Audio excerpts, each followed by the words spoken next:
আমি এই দেশের আলেম ওলামাদের ইমামতি নিয়ে আমার অত টেনশন নেই। অনেকে দেখি খুব টেনশন যে আমাদের ইমামতি সব করে নিয়ে যেতেছে গিয়ে কারা। আমাদের ইমামতি কারা নেবে? বাংলাদেশে কওমি মাদ্রাসার বাইরে আর কোথাও তো এলেম তো দূরের কথা, এই কোরআন শরীফ শুদ্ধ করে পড়ার চর্চাই তো নাই। ইমামতি নিয়ে যাক দেখি, ইমামতি কেউ নিতে আসবে না। এইভাবে অল্প বেতনে এত বড় সার্ভিস এই কওমি মাদ্রাসার হুজুররা ছাড়া আর কেউ দেবে না।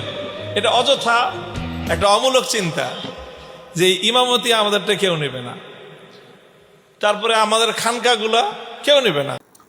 দর্শক, আলিয়া মাদ্রাসাকে নিয়ে কুরুচিপূর্ণ মন্তব্য করলেন জামায়াতের 11 জোটের বিশেষতম অন্যতম শরিকি জোট খেলাফত মজলিসের আমির মাওলানা মামুনুল হক। মাওলানা মামুনুল হক তার এক বক্তব্যে দাবি করেন যে কওমি মাদ্রাসার বাহিরে অন্য কোনো মাদ্রাসার শিক্ষা কারিকুলামে কিংবা অন্য কোনো মাদ্রাসার শিক্ষার্থীরা কওমি মাদ্রাসার শিক্ষার্থীদের মতো এত সুন্দর করে কোরআন তেলাওয়াত করতে পারে না।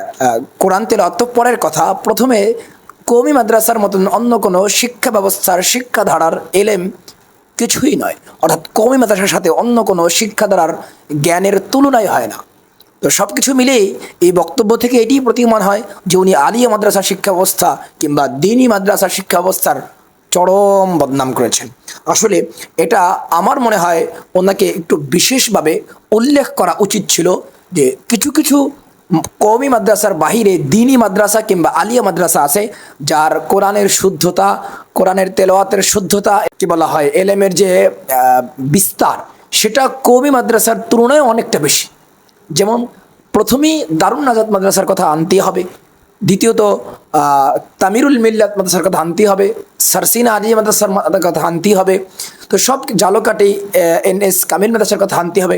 এ সকল মাদ্রাসায় এলেম কওমি মাদ্রাসার চেয়েও বেশি চর্চা হয় বলে আমাদের জানা আছে। কারণ কওমি মাদ্রাসায় শুধু কোরআন হাদিস, এই ফিকহ এবং বালাগা, মান্তেক, উসুল, তাফসির এসব নিয়েই পড়ে থাকে। অথচ এই যেই তিনটি আলিয়া মাদ্রাসার নাম বললাম, দিনী মাদ্রাসার নাম বললাম, তারা শুধু এই শাস্ত্রগুলোই অধ্যয়ন করে না, এই শাস্ত্রগুলোর বাহিরে জাগতিক যে শাস্ত্রগুলো আছে সেগুলো তারা অধ্যয়ন করে। সেই হিসেবে তারা কিন্তু কওমি মাদ্রাসার চেয়ে এলেমে এক ধাপ এগিয়ে। অন্য দিক থেকে আবার তাদের কোরআনের তেলাওয়াত অসাধারণ, অনেক শুদ্ধতা, এছাড়াও তাদের আরও বহুত মাহারাত রয়েছে, বহুত ইতকান রয়েছে। সব কিছু মিলিয়েই ডাইরেক্ট ডালাওভাবে কথা বলা মোটেও সমীচীন হবে না যে কওমি মাদ্রাসা বই অন্য কোনো মাদ্রাসায় শিক্ষা দ্বারা শিক্ষা ব্যবস্থা এত চমৎকার না, কিংবা কওমি বই অন্য কোনো শিক্ষা দ্বারার অন্য কোনো শিক্ষার্থীদের কোরআন তেলাওয়াত এর